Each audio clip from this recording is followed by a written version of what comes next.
నమస్తే, welcome to our channel. గత ప్రభుత్వ హయాంలో అనేక విధాలుగా సమస్యలు ఎదుర్కొన్న సతీష్ ఇప్పుడు ఆ సమస్యల నుంచి బయటపడ్డారు. అసలు ఆయన సమస్యలేంటి, ఆయన ఏ విధంగా ఈ సమస్యలను అధిగమించాడో ఆయన మాటల్లోనే విందాం. సార్ నమస్తే సార్. సార్ అసలు మీ ప్రాబ్లమ్స్ ఏంటి, ఆ ప్రాబ్లమ్స్ ఎలా ఫేస్ చేశారు, ఇప్పుడు ఎలా బయటకు వచ్చారు సార్? నాది సంగారెడ్డిలో హరిహర ట్రావెల్స్.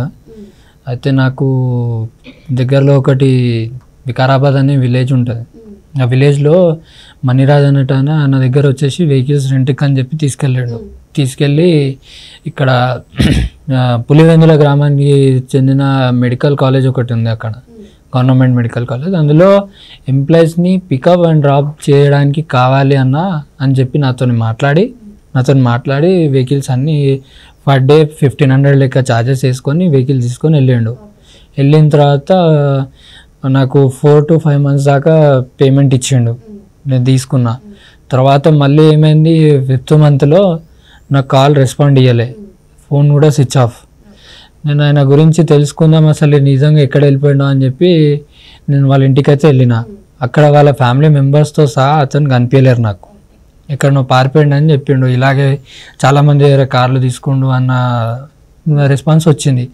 కాగానే నేను ఏం చేసిన అంటే అలర్ట్ అయ్యి సంగారెడ్డి టౌన్లో నేను కేసు వేసిన, నన్ను ఇట్లా చీట్ చేసిన కార్స్ తీసుకెళ్ళారు అని చెప్పి.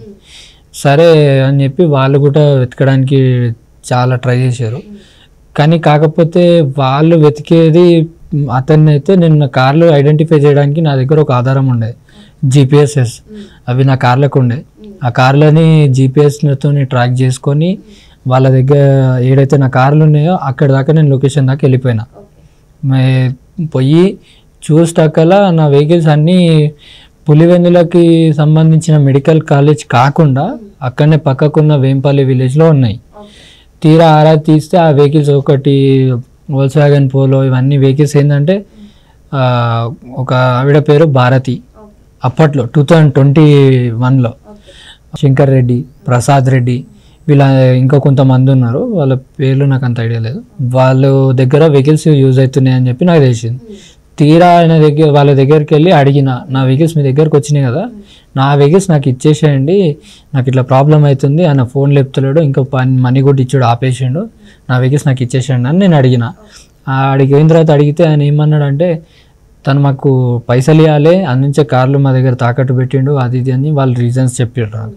నేను అది నాకు తెలియదు, నా వెహికల్స్ నాకు కావాలి, నేను ఓనర్ని కాబట్టి నాకు కావాల్సిందే అని చెప్పి నేను స్ట్రిక్ట్లీ అడిగితే నన్ను బెదిరించి కొట్టడం కానీ అవన్నీ చేసిన తర్వాత నేను మళ్ళీ రిటర్న్ వచ్చి, సార్ నా వెహికల్స్ పలానా చోట్లు ఉన్నాయని సంగారెడ్డి టౌన్లో నేను చెప్తే సార్ వాళ్ళు ఒక ఏఎస్ఐని 2 కానిస్టేబుల్ అని ఇచ్చి మళ్ళీ పంపించారు. నన్ను వెహికల్స్ నేను ఐడెంటిఫై చేసి వెహికల్స్ తీసుకొచ్చి పోలీస్ స్టేషన్లో మళ్ళీ పెట్టిన తర్వాత అక్కడ ఆ రోజు రాత్రి ఏమైంది, వెహికల్స్ అన్ని హ్యాండ్ ఓవర్ చేసిన తర్వాత సడన్లీ మొత్తం ఎన్ని వెహికల్స్ సార్?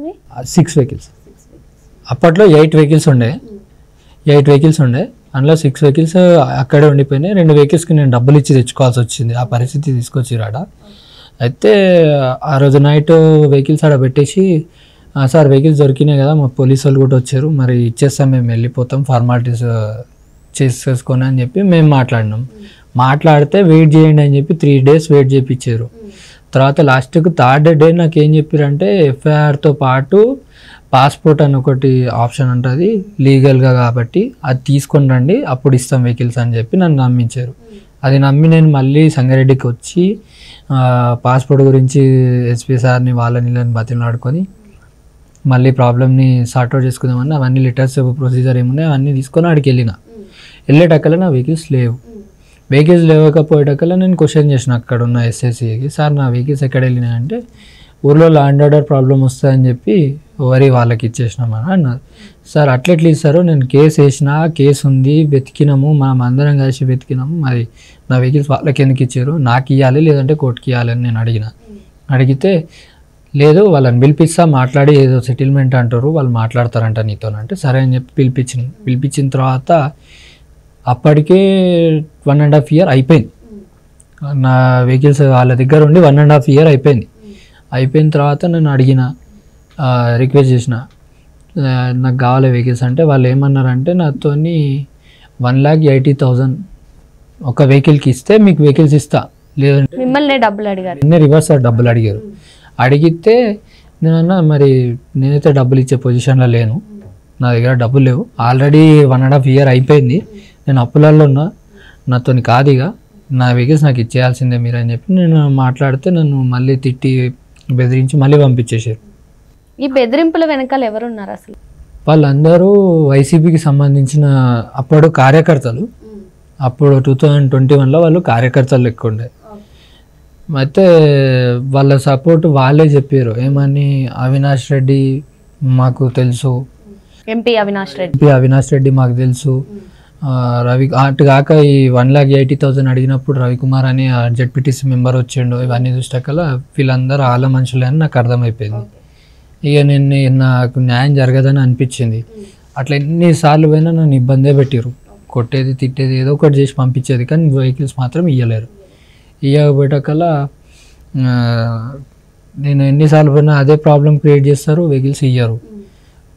మొన్న ప్రభుత్వం చేంజ్ అయిందని చెప్పి నాకు ఇన్ఫర్మేషన్ చూస్తున్నా, అవన్నీ చూసాకల్లా నేను కూడా కనుక్కున్నా, ఈ ప్రభుత్వం ఆ ప్రభుత్వం అయితే వాళ్ళది కాబట్టి వాళ్ళ రాజ్యం మీద నడిచింది కాబట్టి నాకు ఎటువంటి ఫేవర్ కాలేదు, అట్లీస్ట్ ఈ ప్రభుత్వం అనే న్యాయం చేస్తో లేదో అని అనుకున్నా. నాకు న్యాయం జరుగుతుందో లేదో అన్న నమ్మకం కూడా లేకుండే, ఎందుకంటే అది వాళ్ళ ఊరు కాబట్టి వాళ్ళు ఎప్పటికీ అట్లనే ఉంటారని ನನ್ನ మైండ్లో ఫిక్స్ అయిన ఉండే. తర్వాత నేను టీడీపీ పార్టీ ఆఫీస్కి పోవడం అయితే జరిగింది మంగళగిరిలో. ఆడ గ్రీవెన్స్ ప్రోగ్రాంలో నా అర్జీ పెట్టుకున్నా. ఇమీడియట్లీ నాకు అక్కడ వడ్లరామయ్య సార్ అని చెప్పి ఒక పెద్ద మనిషి కలిసి నీ ప్రాబ్లం మేము సార్ట్అవుట్ చేస్తాము, టెన్షన్ ఏం తీసుకోకు అని చెప్పి మాట్లాడారు.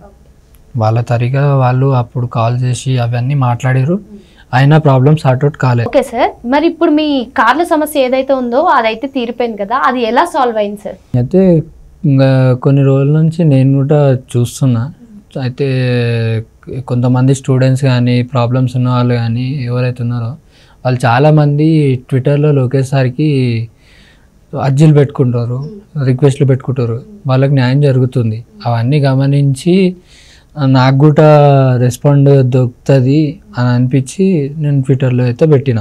లోకేష్ గారికి ట్వీట్ చేసిన చేయగానే సార్ ఇమీడియట్లీ వాళ్ళని ఎవరైతే నాకు అన్యాయం చేశారో వాళ్ళ మీద చర్యలు తీసుకోవాలని చెప్పి ఒక టీం లాగా నా దగ్గరికి నాకు కాల్ వచ్చింది.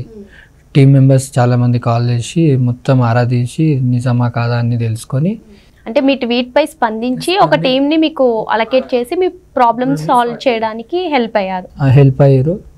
నేను అసలు నా ప్రాబ్లం క్లియర్ అవుతుంది, నాకు కూడా సమాధానం దొరుకుతుంది అన్న నమ్మకం లేకున్నా నేను చేసిన. కానీ నేను ఇంత తొందరగా గత 3 సంవత్సరాల నుంచి నేను ఈ నరకంలో ఉన్నా. అంటే మీరు లోకేష్ గారికి ట్వీట్ చేసిన ఎన్ని రోజులకు మీ ప్రాబ్లం సాల్వ్ అయింది? 10 to 15 days లోపల నాకు రెస్పాన్స్ వచ్చింది. నా కార్లు కూడా నా చేతికి వచ్చేసి, మీ కార్లు కూడా మీ చేతికి వచ్చేసాయి. నేను అసలు రావు అనుకున్న కార్లు అవి, అంటే నాకు ఆశ లేకుండే. లాస్ట్ ఒక్కసారి ఇప్పుడు చేస్తే మళ్ళీ ఏదో ఒకటి తెలుస్తుంది అని చెప్పి నేను ట్వీట్ అయితే చేసిన 15 రోజులకే నా కార్లు నాకు అప్పయిపోయాను. అక్కడ కడప పోలీస్ వాళ్ళకి సిబ్బంది వాళ్ళకి కాల్స్ చేసి, ఈ బాబుది ఇట్లా ప్రాబ్లం ఉంది, గత 3 సంవత్సరాలు 4 సంవత్సరాల నుంచి తిరుగుతున్నాడు, మరి ఆయనకు న్యాయం చేయాలి అని చెప్పి సార్ అక్కడ నుంచి మాట్లాడించి ఒక టీం లాగా, అంటే నన్ను ఎట్లా అంటే ట్రీట్ చేసారు ఆ టీం మెంబర్స్ కూడా ఒక కుటుంబం లెక్క. ఎవ్రీ 2 hours-కి 3 hours-కి నేను మంచిగా ఉన్నానా లేదా అన్నీ ఈచ్ అండ్ ఎవ్రీథింగ్ నా కేర్ తీసుకొని నా మీద నన్ను జాగ్రత్తగా చూస్తూ నా వెహికల్స్ నాకు అప్పచెప్పారు. మరి మీరు 3 సంవత్సరాల క్రితం, అంటే గత ప్రభుత్వం ఏది ఉందో వైసీపీ ప్రభుత్వం, అప్పుడు పరిస్థితుల్ని చూశారు. ఇప్పుడు కూటమి ప్రభుత్వం అధికారంలోకి వచ్చిన తర్వాత ఇప్పుడు పరిస్థితుల్ని చూశారు. మరి మీకు ఏం డిఫరెన్స్ కనిపించింది? అప్పటి ప్రభుత్వం 3 years బ్యాక్ ప్రభుత్వం మీద నాకు వాళ్ళు చేసిన రౌడీయిజం కానీ నన్ను పెట్టిన చిత్రహింసలు కానీ అవన్నీ చూస్తే నాకు ఒక సైకోలో మాదిరిగా అనిపించారు. ఎందుకంటే వాళ్ళు చేసిన పనులు అట్లుండే నా మీద, నన్ను తిట్టడం కానీ కొట్టడం కానీ, ఆ స్టేషన్కి వెళ్ళిన తర్వాత పోలీసు వాళ్ళు కూడా వాళ్ళకే సపోర్ట్ చేస్తాడు, ఇవన్నీ చూసిన నేను. ఇప్పుడు కూటమి ప్రభుత్వం అయితే నాకు చెప్తున్నా మేడం, నేను 3-4 ఇయర్స్ నుంచి నరకం చూస్తున్నా ఫైనాన్షియల్గా. మా అమ్మ నాన్నలకి దూరం అయిపోయి ఇప్పటికీ కూడా నేను మా ఇంటికి వెళ్ళలేను. ఇంకా నాన్నని అమ్మని అందరినీ దూరం చేసుకొని బయట ఎక్కడనో రోడ్ల మీద తిరుగుతూ వాళ్ళని వీళ్ళని బతిమలాడుకుంటూ ఆ పని ఈ పని చేతికి దొరికిన పని చేసుకుంటూ తిరిగిన. కానీ నన్ను ఇంత తొందరగా నా ప్రాబ్లం సార్ట్ అవుట్ అవుతుందని నేను అనుకోలేను. గత ప్రభుత్వం వాళ్ళ చేతిలోకి ఎందుకు పోయిందో ఆ ఏరియా నాకు ఇప్పుడు అర్థమైంది. ఇప్పుడు వాళ్ళు ఎందుకు ఓడిపోయారో కూడా. ఎందుకంటే వాళ్ళు ఆ టైంలో అన్ని తప్పులే ఉన్నాయి. వాళ్ళు ఆ టైంలో ఈ నాలాంటి వాళ్ళని ఎంత దీన్ని బాధ పెట్టారు.